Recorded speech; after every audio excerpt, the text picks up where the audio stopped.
ઘણા મિત્રોની ઈચ્છા હતી કે રોહિતભાઈ કલમ કરવા માટે કેવી સાયણ, કેવી સ્ટીક, કેવી ડાળી લેવી એની માહિતી આપશો.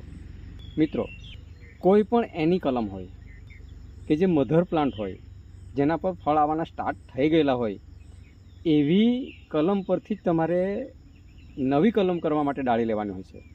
તો મિત્રો, એની પસંદગી કેવી કરવી? મિત્રો, જે તે આંબાની કલમ પર જ્યારે પણ નવી ડાળીઓ આવે, જે નવી ડાળી હોય એ પરિપક્વ થાય તો ક્યારે થશે કે 3 મહિના પૂરા થાય ત્યારે પરિપક્વ થતી હોય છે. અને 3 મહિના પછી એની સ્ટીક, સાયન ડાળી લેવાની હોય છે. પરંતુ સૌથી મોટી વાત કે કલમ કરવા માટે તમે જે ડાળીઓ લેશો એ ડાળીને શક્ય હોય તો તમારે 7 થી 10 દિવસ પહેલાં સિલેક્ટ કરવાની હોય છે. અને સિલેક્ટ કર્યા પછી આ રીતે ડીચો રાખી પાન દૂર કરવાનો હોય છે. આ રીતે આ રીતે આ રીતે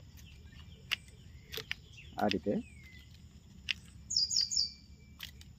અને જે ડાળી તમે લીધી, જે ડાળીને તમે પસંદગી કરો છો, અહીં આંખ આ રીતે ખુલ્લી હોય છે.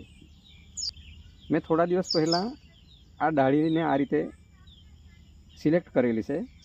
મિત્રો, 7 દિવસ પછી આ ડાળીનો ઉપયોગ કરવાનો હોય. પરંતુ તમને જે બતાવવા માગું છું કે સાયન જે સ્ટીક કેવી પસંદ કરવાની, તો આ રીતે પસંદ કર્યા પછી આ ડાળીને અહીંથી તમારે કટિંગ કરવાનું હોય. આ રીતે આ તમારી સાયન છે, સ્ટીક છે.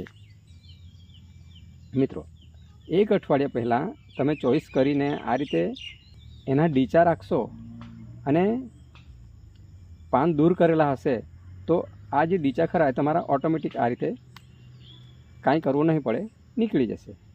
એટલા માટે એની પસંદગી કરવાની હશે. અને આ ડીચા આ રીતે નીકળી જશે અને આ પોઈન્ટ તમારો બચશે. એટલે સક્સેસ રેશિયો તમારો ખૂબ જ વધી જશે. આ ડાળીનું તમે ગ્રાફ્ટિંગ કરશો તો ફેલ થવાના ચાન્સીસ ઘટી જશે. મિત્રો, એટલા માટે આ પ્રકારે ડાળીનું ચયન કરવાનું હોય છે. દરેક મિત્રોને ખ્યાલ આવ્યો હશે કે ડાળીની પસંદગી કેવી રીતે કરવાની. ઓકે, જય હિન્દ, ધન્યવાદ.